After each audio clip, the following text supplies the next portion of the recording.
Honestly, I swear to God, this happens. Oh, we're live! Hello! Welcome to Shooting the Shit. Crikey bobbles. That's been a trauma trying to get live today. We've had to ditch Be Live and we've come onto StreamYard and we've still got technical problems. Anyway, we are here.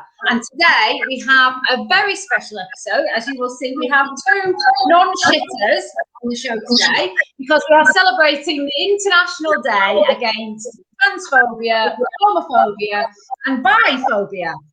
And we're going to do that by talking about transphobia in the workplace. So first of all, Helena, what's your name and where do you come from? Helena. My name is Helena. And I'm from Lincoln. Marvellous. And Joe, what's your name and where do you come from? My name's Jo and I'm based in Surrey, but originally from Leicester. Hey, there we are. Are Leicester and Lincoln near each other? Yeah. Kind of, yeah, about an hour and a bit, yeah. Oh, okay, same part of the world. And Miranda, what's your name and where do you come from? Well, I'm Miranda and I live just outside Lincoln. Oh, I'm so you're moving. off. Well, I'm... Yeah, you're on the move. On the move because everything's going tits up. Right, can you hear me? Yes, we can hear you. Yeah, I mean, everything's gone tits up is essentially the strap line for today's episode. That's the general theme that we're going with, so we'll stick with that. Yeah, and I'm Rachel. I'm from Bake Up, so I'm the only one up in North today. So that makes a change, doesn't it? So lots of stuff to talk about. As I've already said, May the 17th, every year, International Day Against Transphobia, Homophobia and Biphobia. Not specifically in the workplace, but obviously we are a feminism plus business channel, so the workplace is what we are talking about today. I was reading a few articles before we came on, actually doing some research for a change. And there was one article, in fact, I think I posted it on the group a couple of days ago. It said that actually more people are scared now of telling their work colleagues that they are gay or trans or whatever than 5 years ago. Apparently 2/3 now fear revealing it to their employers or the people that they work with. Whereas previously it was only about 20%. There is some indication that the pandemic has changed that. So obviously people are working from home. They're not in the office. They might feel a little bit more secure in talking about that. But the fact that we seem to be going backwards on these statistics is absolutely bloody terrifying. And why is that? Why do we think it is? And what are we going to do about it? So, first of all, Jo, I'm going to come to you first. Have you ever experienced any of these kind of transphobia, homophobia, or anything in your workplace? Well, my current workplace is just me. During my time as employed, I must be honest, I did not see any I didn't experience it, didn't see it to my knowledge. But I did, as I've talked about before on this podcast, most of my experience to start with was quite a smaller kind of setup. We were a group of 16, mainly women, but then moved into a larger, more mixed, much larger building and lots of other people. But I can't actually speak from experience in the workplace on this. Oh, I was reading an article before, actually. It was when I Googled transphobia in the workplace, an article came up from the bookseller that was saying that some I think it was Hachette Audio had written an open letter only like last year saying that homophobia and transphobia and things were rife in the publishing world. Do you think you didn't experience it just because, you know, as you said, you were mainly a female-led team, so there perhaps weren't any gay people or trans people or whatever on your team? Do you think that maybe that's why, or do you think it's generally a good industry? I can't for a second speculate and say that it's a good industry. I don't think there are any leading industries in this area when it comes to diversity and inclusion. I think there's lots of industries that are making strides and making statements to improve. So yeah, I'd just because it wasn't my personal experience, I can't generalize and say that makes for a good or a bad industry. I don't think anyone can clean hands in this. Oh no, I would quite happily speak for the entire SEO industry. No, Helena, so tell us what you do, and have you ever experienced it, obviously, outside your own personal story? No, I've been very lucky. I haven't, but I'm a hairdresser, so it's kind of that sort of thing. You know, your sexuality, however you choose to identify as, has been very open. But I've never worked with anybody that's been transgender. I've only worked with people who are gay, really. Other than that, but everyone's pretty open to it. So no, I can't say I've experienced it. Do you think that, because you alluded to it at the beginning, you're a hairdresser, it is one of those industries that is synonymous with, gay people become hairdressers. Do you think there was a higher proportion of particularly gay men, but, gay people of any gender when you worked there? Sorry, I didn't catch that bit. Did you say a particularly high proportion of what, sorry? Of gay people. Do you think there were just more of them and that's why it's quite an open industry? Yeah, I guess. And also if so the guys are more open if they are straight, because they're going into an artistic career, so it's kind of expected, so you don't really think anything of it, and they never really did either. Okay, thank you very much. Miranda, tell us your story, because we were obviously chatting before you came on the show, and you were telling me that you transitioned after your retirement. So tell me your story and where you're coming from on this. I'm getting a few sound problems, a lot of background noise coming through, so I'm sort of up to guess what you're saying a lot of the time. Yes, I'm retired now, so so transphobia in the workplace doesn't really apply to me. But I was a civil servant. I worked for the county court, and I was a county court bailiff.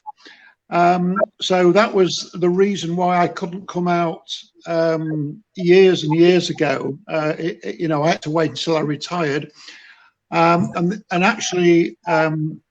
It wasn't until just after my dad had died that I actually came out to my wife, and then followed on to the family, and then finally on to friends, and then to the wider world as such. So that it was quite difficult for me being in my profession. Whilst I was sort of I was dressing all the time I was a bailiff. I couldn't present myself as Miranda at all, and it was quite difficult, for me. I mean, sometimes I'd wear some feminine clothing when I was going out, and I used to laugh to myself, because I used to think, well, if somebody on the doorstep who was quite challenging anyway, if they knew what I was wearing underneath, my very smart bailiff gear, my nice smart jacket and trousers, my life would be worth living. So yeah, it was quite challenging from that point of view. So that was the only reason why I was able to come out later on in my life.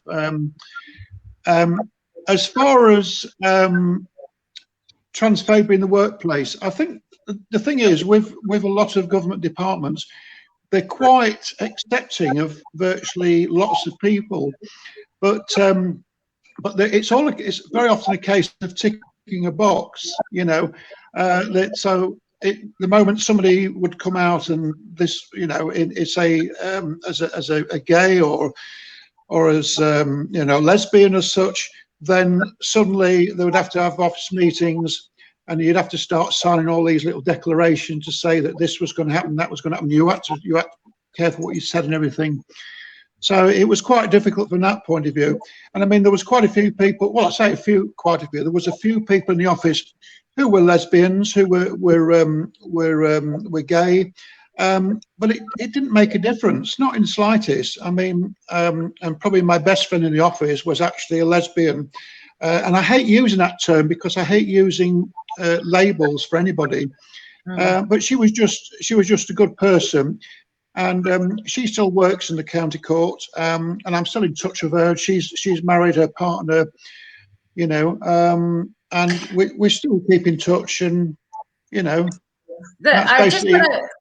I want to pick up on that, Miranda, because that's actually a really interesting point, isn't it? There is this kind of stereotype. So you were working in the court system in you know, the bailiffs, and there is a bit of a whether it's a myth or a stereotype, I don't know, but that, you know, within the probation service, the police force, the prison service, that there are some quite burly butch women. So, i.e., there's a lot of lesbians. Yep.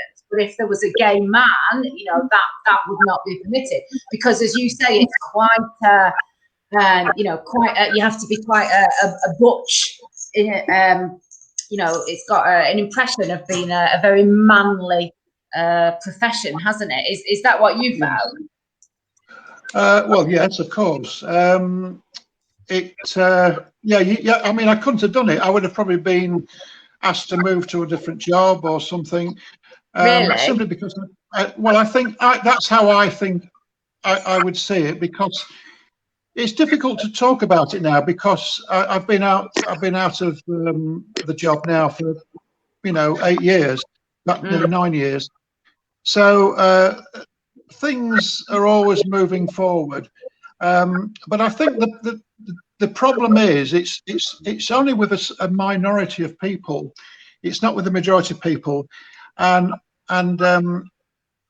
when I read that you know, it gone the other way about people being more frightened to come out, that really surprised me, because I mean, I was born in the 50s. I've come through the 60s, the 70s, and the 80s. And it wasn't until when things started to become much more liberated in the 90s and towards the end of the 90s that people started to ask the question about people like me, you know, and I was able to sort of, and you know, I always say thank God for Google. You know, I wouldn't have known what the hell I was until I was able to look on Google, because I just didn't have a clue. You know, I was confused. I was frightened. And you know, and that's what it was. And when I found out, it was just like a big light came on, and this weight came off my shoulders, that I was able to sort of find out what I actually was. And then I started to, you know, to learn all about it, and you start to learn all the terminology, and then because you think you're the only person in the world who's got this problem. Yeah. And then suddenly you find out that there's probably somebody down the bottom of the street. There's 10 people in the city, you know, yeah. And then you suddenly find all these other people about, and then you start communicating with them, and you still think you're a bit of a freak, you know, it does take a lot of understanding, not just for the outside community, but for my community as well, you know, because we're still learning, and you know, it's just even now, you know, I'm still learning so much, not just about myself, but about, you know, the LGBTQ community in general. It's really interesting that as well, isn't it? Because you're absolutely right. You know, your generation were, you know, it just wasn't talked about. You just didn't talk about it. You know, you were normal and you were hetero, and that was it. And anything else, if you were, you know, you brushed it under the carpet. And then, as you say, you found this community. But again, it's very much about giving people labels and putting them in boxes, isn't it? So it's the assumption of, oh well, if you wear women's clothing, you're obviously gay. You know, you're obviously some sort of pervert. You know, you should have some sort of corrective treatment or whatever. And then in a way, I suppose, you know, Helena's generation was probably more able to accept it than your own generation was. I don't know, Helena, did you find that? What were your friends like? Were they quite understanding and accepting, or not? Yeah, to be honest, I had a lot of people questioning me because they didn't understand it either. So and like, I know obviously a lot of people don't like the whole label thing, but I think if there is a label, it does help other people understand you as a person. Well, maybe not as a person, but I don't know. That's a bit of a blurred line, really, isn't it? But it gives people a way in, doesn't it? Sorry. Gives people a way in, so they can sort of say, all right, I kind of know what let's ask some questions. Yeah, also, so you don't offend people, because if I know, you know how people like to be, the pronouns and how you like to be him, or I don't understand it myself. I don't want to offend people, so I like to ask questions so I understand it, so I can know a little bit more about them. So, but yeah, so a lot of people did ask me questions about it, and to be honest, a lot of people are just curious to understand about it, and I thought I knew more about it than what I did until my dad came out, and then and that's when I really understood it a lot more. Because Miranda, because you are still married to your wife, aren't you? You've been married to for a long time, so it was never anything to do with sexuality for you. It was purely a kind of expression of who you felt like you were on the inside, wasn't it? Yes, it was. The day I sat down at the table with my wife and said, "I've got something to tell you," was probably the hardest bit of all. And she looked at me and she had this look of horror on her face because she thought I was going to tell her that I was seeing another woman. And actually I was. And I did actually say that to her. I said, well, actually I'm seeing another woman. And she started to cry. And I says, but it's not what you think. So I just showed her a picture of me, a very awful picture on my iPad I'd saved. And she burst out crying, and I thought, oh my God, that's it. And at that moment, I thought my marriage was over. I thought, that's it, you know. And we never talked about it for about 3 weeks. And I say 3 weeks because it was actually 3 weeks later that we sat down at the kitchen table again. And I just said to her, I says, you've never mentioned anything about Miranda. She says, well, I didn't want to upset you. And I says, upset me? Surely it's the other way around. And she says, well, no, I want to learn about it, she says. And Deb doesn't identify, she identifies as a heterosexual woman, with, you know, and it took her about 18 months to understand what it was like to be trans. And because in the early days, I mean, you know, going back to what Helena was saying, in the early days, I didn't know what to call myself. I thought I was weird, I was a freak, you know, all sorts of things. And as soon as I was able to give myself a title, which was trans or transgender, it started to become much easier for me to accept in my head what I actually was. And so, but now, I'm always happy to be called trans, but, you know, now I've had my operation and now I'm living full time. I'm now coming up to the fourth, you know, the end of my 4th year. It's not so important to have that sort of handle on it anymore. The only time I have to say I'm trans is when I'm trying to explain to people, and the majority of people are curious. They're not anti or homophobic. They're just curious. And the worst thing of all is, well, the craziest thing of all is, they say, well, we don't know how to talk to a trans person. I said, well, just talk to me like you normally would. You know, I'm still the same person I always was. Nothing's changed. I still enjoy all the same things. I still fix my car. I still do DIY around the house. I still do the garden. And but what I have learned is I've learned how to write, and I write poetry now. So I do a lot of open mic nights, and I do spoken word events, and I've also done stand-up as a trans comedian, and a majority of people in the room are really interested to hear what I've got to say. And I think if you can lighten the moment by using it as a comedy moment, and just some of the daft things that people actually say to you, you know, it suddenly things fall into place. But my poetry was the most important thing for me, and it's also helped a lot of other people understand what a trans person is. We are somebody with 2 heads, you know. Yeah, well, the thing is, you said it before. It's that coming from that. It's ignorance, isn't it? It's not not being willfully nasty. It's not being, you know, phobic or hateful or anything. People just don't understand them. And you know, my mum was over 6 foot, so she was really, really tall. And people used to walk up to her all the time and go, "Gosh, aren't you tall? Or aren't you thin?" Like she'd never noticed. And it's exactly the same thing. People are just curious. They say stupid things because they want to kind of and don't know how to do it. But, well, people, yeah, they do say stupid things, but they don't realise, because they just don't know what to say to you.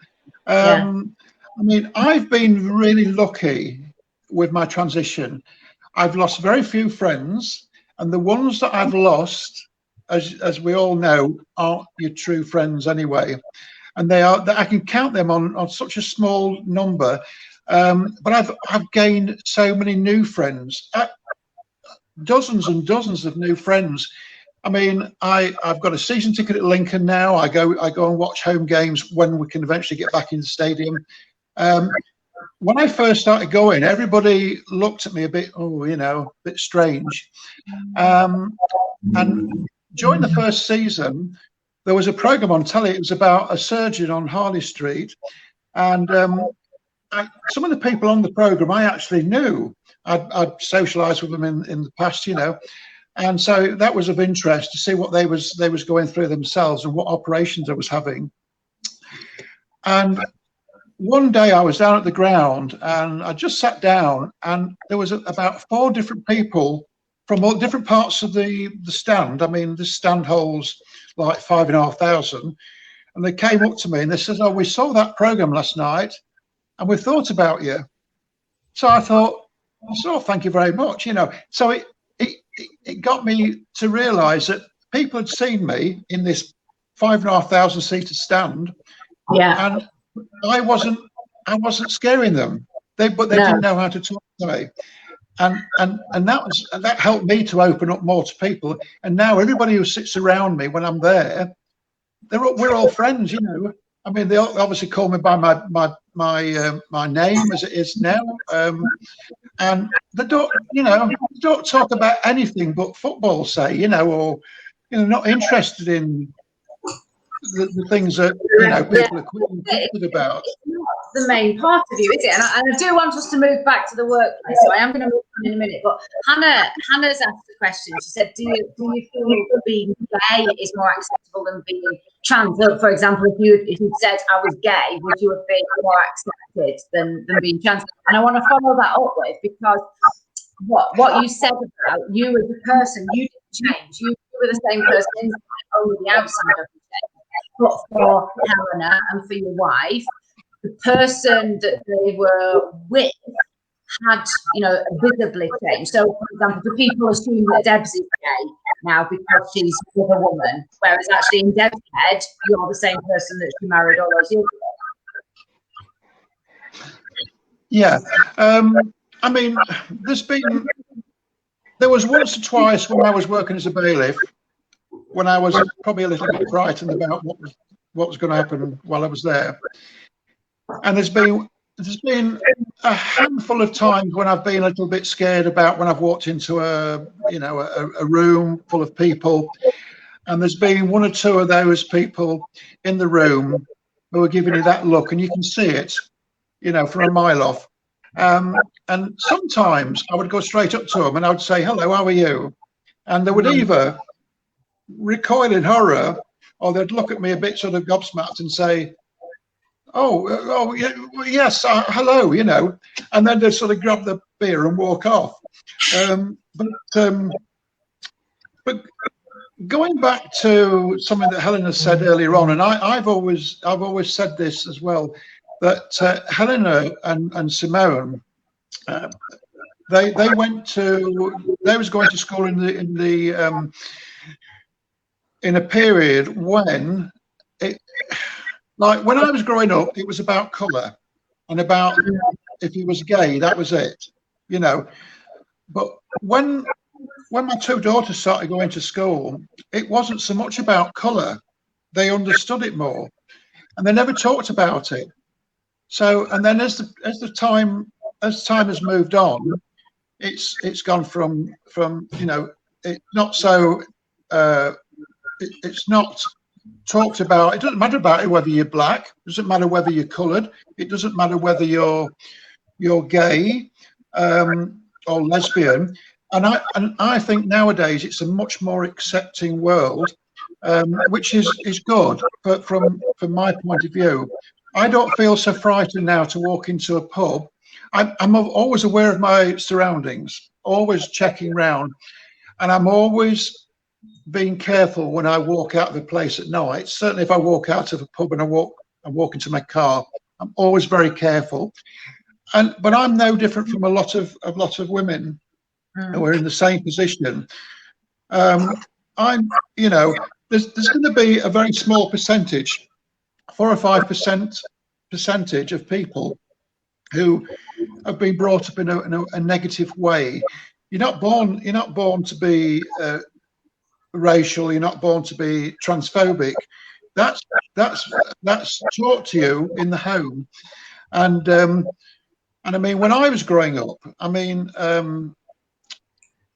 my mom, she accepted everybody. You know, she was such a forgiving person. Now, if I'd come out when my dad was alive, he would have probably have said, you know, he wouldn't have got it. He wouldn't have understood it, and because that was his upbringing. But my mum would have said, I don't care. Yeah. She would have said, ironically, she would have said, you're my son and I love you. And I feel sad that I've not been able to come out to my mum, you know, when she was alive. But I'm thankful to have 2 lovely daughters who, you know, yeah, it's taken them a while to understand me, but they accept me because it's not important anymore. You know, it's who you are as a person, and that's the most important thing.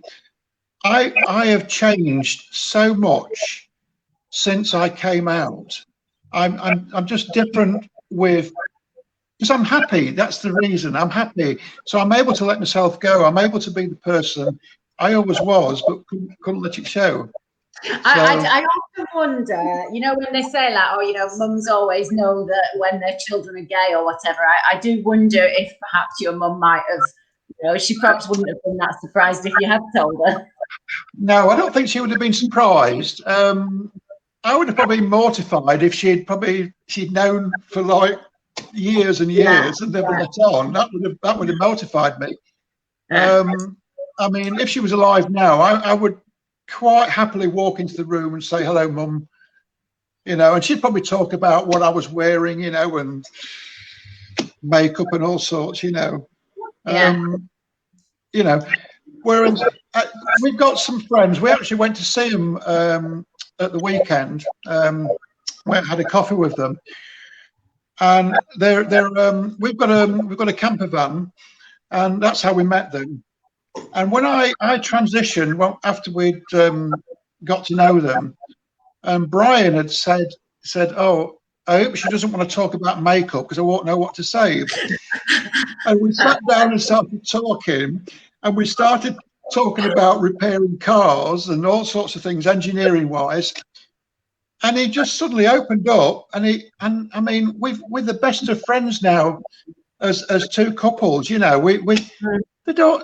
I mean, you know, I just. Well, it's coming back to that point, isn't it? That you are the same person inside. You know, he was friends with you before. He's going to be friends with you afterwards.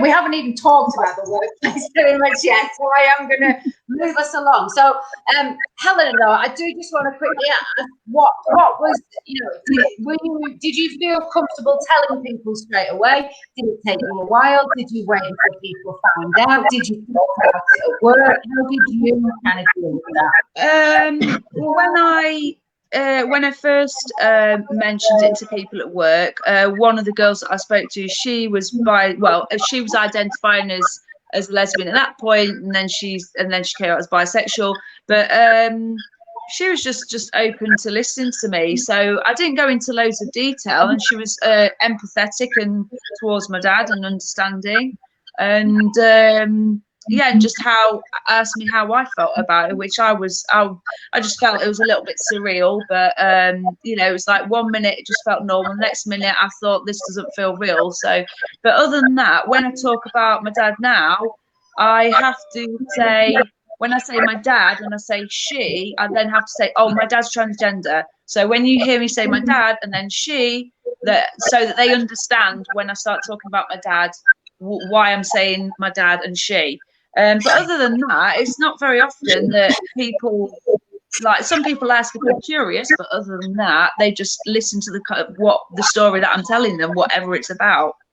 Yeah, it's really interesting that, because we had this very conversation, Joe, in our WhatsApp, didn't we? Because I said Helena's dad, she will come on, and Joe said, should it not be, you know, not dad if it's a she? And I said, well, no, Helena still calls her dad, but then as you said, that means you have to have that conversation every time, doesn't it? Go on, Miranda. Yeah. It has taken a while to get used to the saying dad and she.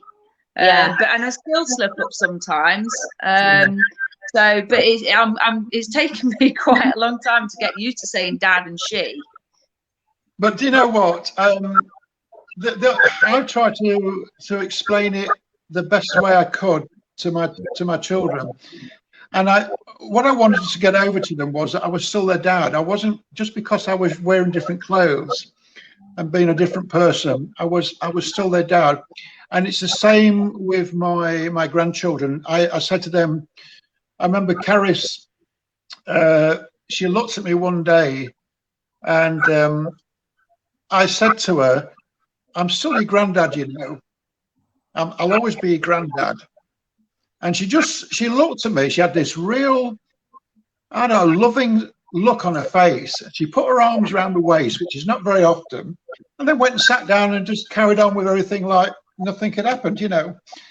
And it took a while, but once they decided what they was going to call me, because we always thought it was a bit awkward when we was out, because there was me dressed as a female and they'd be calling me dad, and so if people would get people's attention, they'd look round, and I didn't feel comfortable with that. But now they call me Nanny G, and I love that, you know. That's a really affectionate name, and that's how I see myself, as Nanny G now. So I love it, you know. And yeah. I mean, that's the thing. It's those names are so important, and they lead to that level of conversation. So I just want to, we're away from what, honestly, I've been sitting off this conversation all afternoon. But I found it interesting before, Miranda, you were saying that you've been out of work for almost a decade, and you wouldn't have felt comfortable at the time that you were still working. Do you think if you were still at work now, given the fact that we have that statistic that more people feel the need to hide their sexuality or their gender, do you feel if you were still at work you would be able now to reveal it, or do you still feel you wouldn't be comfortable going through a transition at work? It would be a struggle, because I've got lots and lots of trans friends who have come out at work, but that I know what the pain they've gone through. In fact, one who lives, I don't know, Leicester, Birmingham, I can't think now. She was terrified about coming out at work, and she had to go through HR first, you know, and then they start laying down all the ground rules. And now she's presenting herself in a female role. She's had all her ID pass changed over to a new name, etc. So I know how difficult it is. As far as I go, it would have probably been very difficult as a bailiff to have. There are female bailiffs. Don't get me wrong. I mean, my manager was female, but so it's not unusual to have a female bailiff. But dressing as because the people who I used to go to, presenting myself as female and trying to you know, make some sort of sense to them. Some of the people that you go and see were just, you know, it would have been difficult. They would have probably concentrated more on having a pop at me because I was I was dressing in a female role. So it would have been very difficult. Just out of curiosity, your friend that transitioned at work, you said she had a really difficult time. Was that because she just had to go through that process so visibly, and she had to, have her past changed and blah blah blah, or did she actively face discrimination, from her colleagues or her management, or what was it? No, I think the problem is with us all. We all overthink situations. We all think the worst possible thing, the scenario that's going to happen, and quite frankly, it's very often the opposite to what we're concentrating on. Yeah, she was scared, just as I was scared when I first came out to the world, and she was scared because she's still working, and a lot of my other trans friends have had to go through that, a similar process. So some of them have actually lost their jobs, they've lost their family, they've lost everything in their life, so I consider myself to be really lucky. But yeah, it would have been very difficult for her, and I think now, and it was a bit like when I told Debs that night, which is blimey, 10 years ago now. Once that secret, that really dark, deep secret has come out, you feel like the whole world has been lifted off your shoulders. But what I'd actually done was, with Debs in particular, all I'd done was I'd passed that heavy load onto her shoulders, because she couldn't talk about it. She didn't know who to talk about it to. And she kept saying to me, "Can I tell Mum?" And I said, "No, we've got to do it the right way."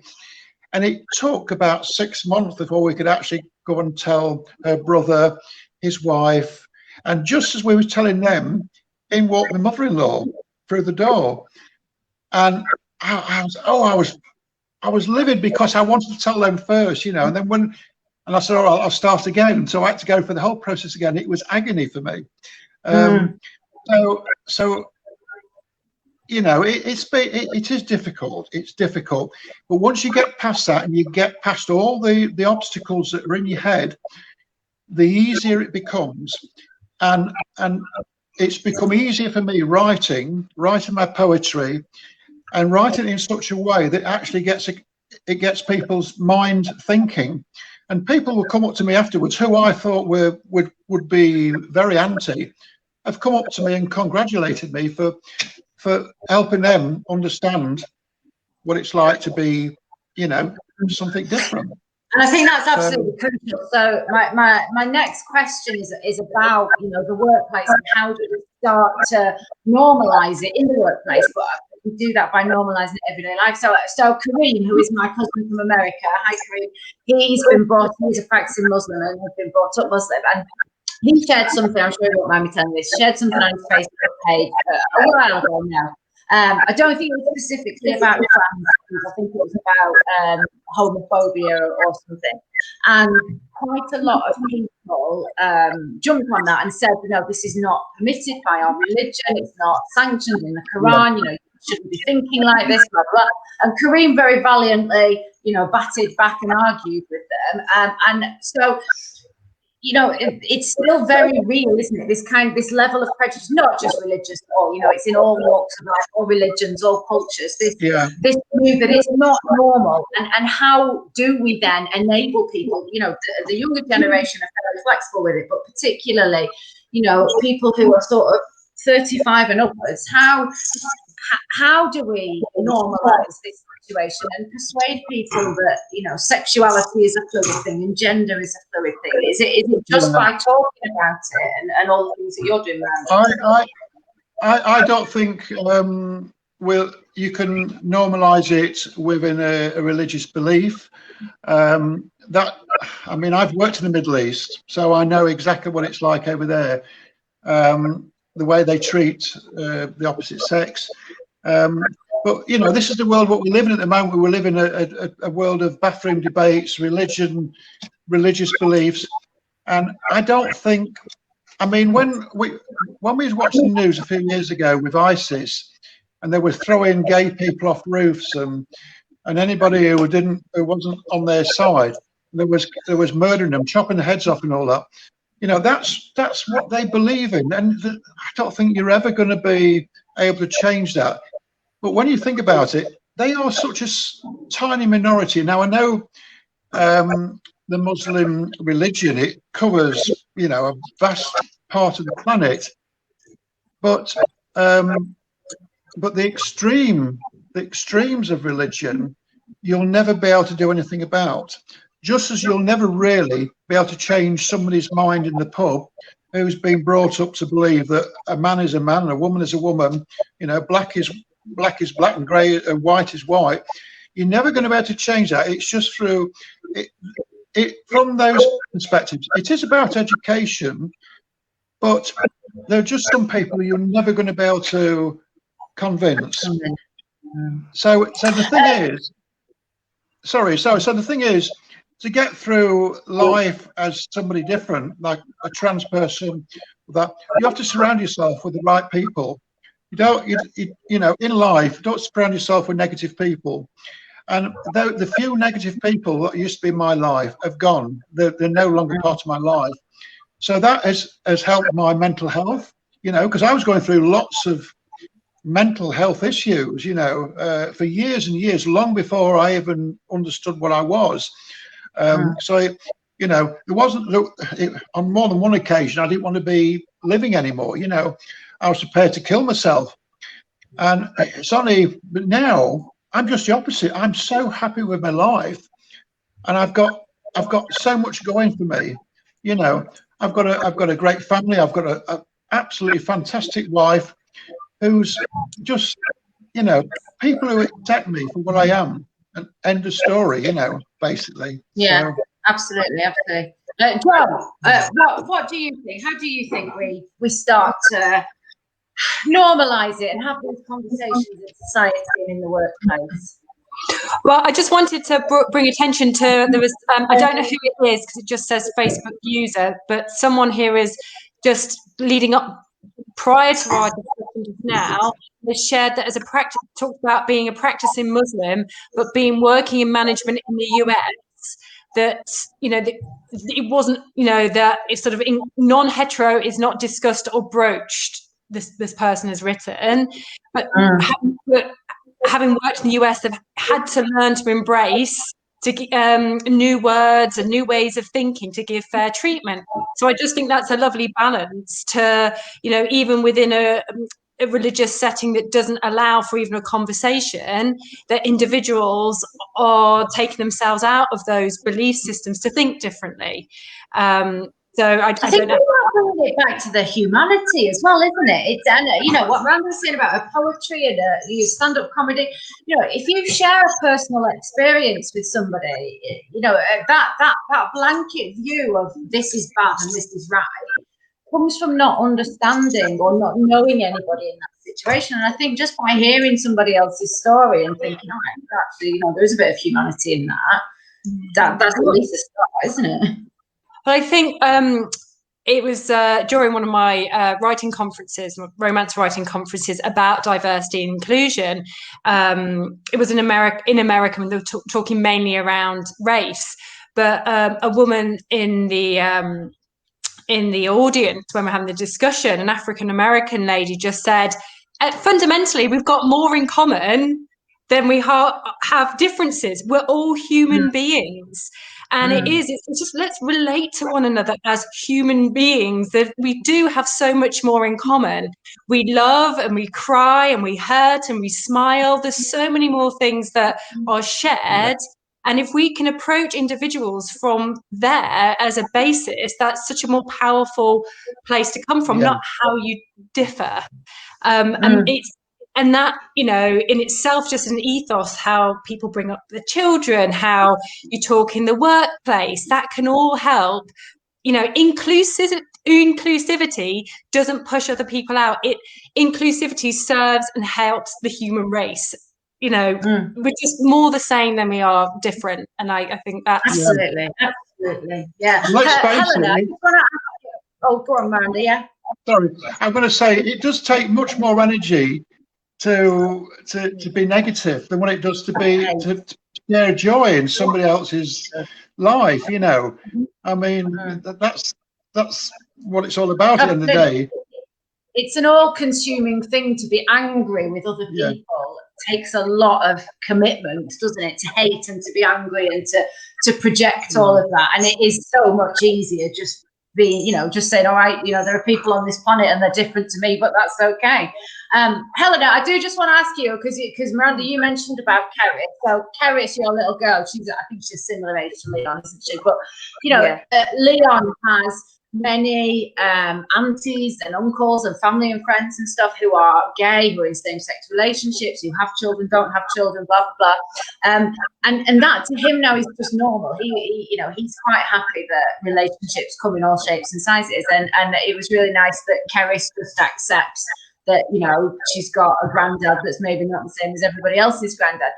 Is there anybody else in Kerry's class that has anything like that, you know, gay parents? Does she see any other examples? Do you think there's kind of hope for the next generation? No, I guess not, because I don't know, maybe that's just Lincoln. It's like I like to think most people in Lincoln are fairly open-minded. I haven't sort of seen too much negativity regarding race or sexuality or anything, but I just talk to her very openly in a child-friendly way, whatever it's about. So like, she's very open to anyone. She said, I can't remember what she said, something about her stuffed dog, and she said, oh, she called it he, and then she said, oh well it might not want to identify as a he, whatever it identifies as. And I thought, oh, so I know they do educate them really well at school with stuff like that, and relationships, and, you know, what's acceptable, what's not. And then with the stuff that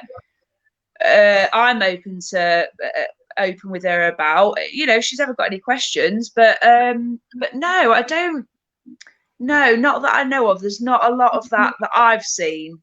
But she's. I'm waiting for her to ask me questions, to be fair. You know, she just accepts me for what I am, and we just go and do normal things. I'm just waiting for her to get to the point where she starts asking me questions about me, why I'm like what I am, you know. I don't think she thinks anything of it. No. Yeah, this is the thing. So my dad's in a wheelchair because he had a stroke about 11, 12 years ago. And I was waiting for Leon to sit me down so we could have the conversation about why is Crazy Grandpa Joe different and why is he in a wheelchair. Well, he's never asked me to sit. He just accepts it. That's just the way Crazy Grandpa Joe is. He's in a wheelchair. That's the end of it.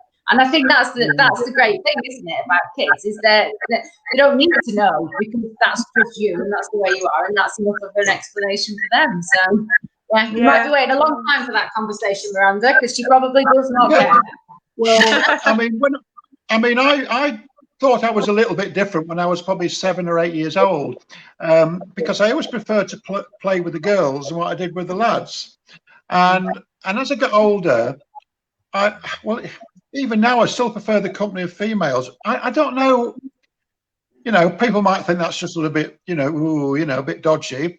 But no, it's been, and of course, when I had, and the male friends I had were sort of like ones and twos. I didn't have lots of mates. I had a few mates, but I've always been more akin to the female gender, and I can always have a much more comfortable conversation with women than what I can with men. I mean, men, you talk the usual crap, you know, and it's the same conversation with a man, you know. Yeah. Did you come down the toll road? It's been a journey, as they say. But no, yeah. I mean, I was worried when I first transitioned. I was worried about what women were going to think about me. And when I got it in my head that really it didn't matter, because it didn't matter. I wasn't trying to be anybody else but me at the end of the day. And that's all that mattered, you know, as long as I can be myself. And if people like my company and enjoy talking to me, then that was good as far as I was concerned, you know. Yeah. And we are going to leave it there because we've gone massively over time here. I would like to just read a poem which which take 3 minutes, if I may. I would love you to read a poem. Yes, go on. Right, 'cause I did. I would actually. It was actually the very first one I wrote, and I performed it at an open mic night, and the place was packed out. And when I'd finished, everybody threw their arms up in the air, and I was asked to read it for 3 months on a trot. And since then I've been writing lots more stuff, but I will recite it to you now. Yes, please. Okay. I'm not going to cry, am I? Are you going to make me cry? No. But hopefully it'll make you think. All right. It starts off with, have you ever done something that's changed your life forever? You see, when you're trans, life never seems to make much sense.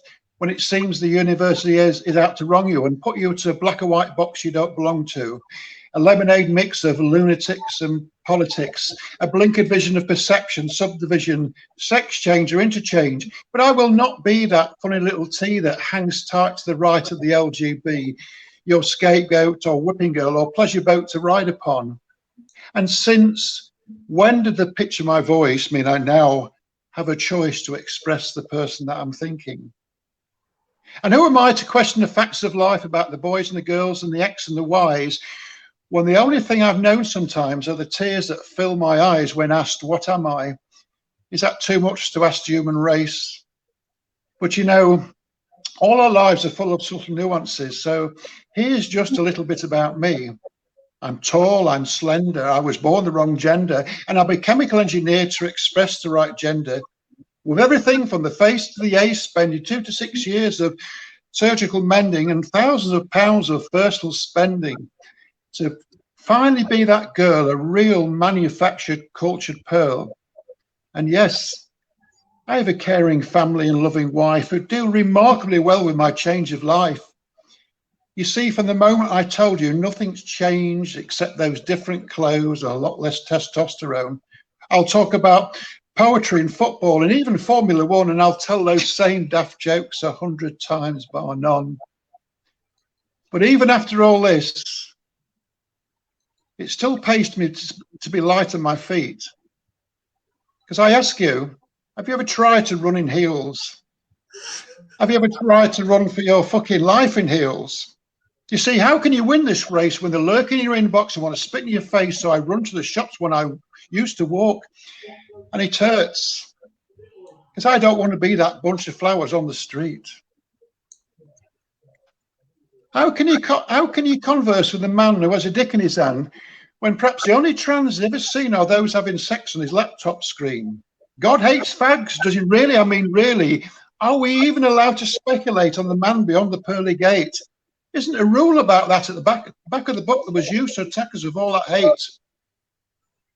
So I ask again, have you ever done something that's changed your life forever?